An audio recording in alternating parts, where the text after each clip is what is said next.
Let's hear more about the campus here at DelVal. Sarah is graduating this spring with a degree in counseling psychology, and she's going to take us through this absolutely beautiful campus here at DelVal. Sarah, please take it away.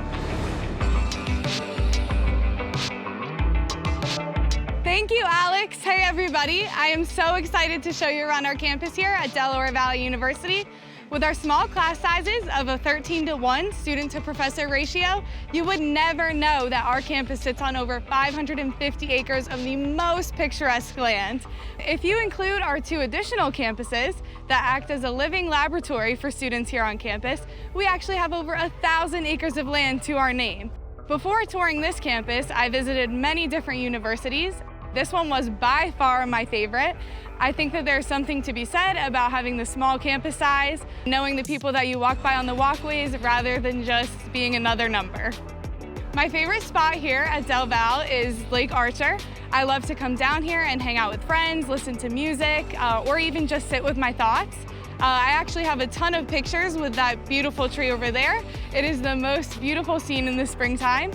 There's a gazebo at the lake that is extremely peaceful and has the most wonderful view. Lake Archer is actually a part of our 40-acre arboretum on campus and houses a live laboratory of plants for our students to study. Our campus arboretum is a part of the Greater Philadelphia Gardens and the American Public Gardens Association. There are a ton of different buildings on campus that range from academics to barns. My favorite building on campus is the Life Science Building, which is actually our newest building on campus. It has tons of windows, which make it bright and cheery for those 8 a.m. classes. As a women's soccer player here at DelVal, nothing beats the sun setting over my own practices or while I'm working the men's lacrosse practices. Right above our turf field, we have a SEPTA Regional Railroad stop. This stop can take you to Baltimore, Washington, D.C., Philadelphia, or even New York City. And although I'm not around the farms as much as I would like to be, I still like to walk down there and admire the beautiful animals. A funny story that I like to tell potential students here on campus is about Sparky the Squirrel. A few years ago, a squirrel chewed through the power lines on campus and actually got electrocuted, taking out the power right before a big basketball game here on campus. The class of 2018 got a memorial made for him that says, "The squirrel that searched for light even through the darkest of times."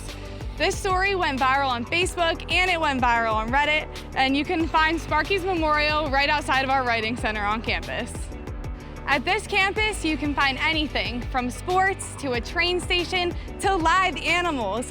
I bet that you haven't been to a campus that can say the same. Back to you, Alex. Poor Sparky. Thanks, Sarah. This campus is gorgeous. I love how this campus is surrounded by so much nature, yet so close to some big cities. Thanks again, Sarah.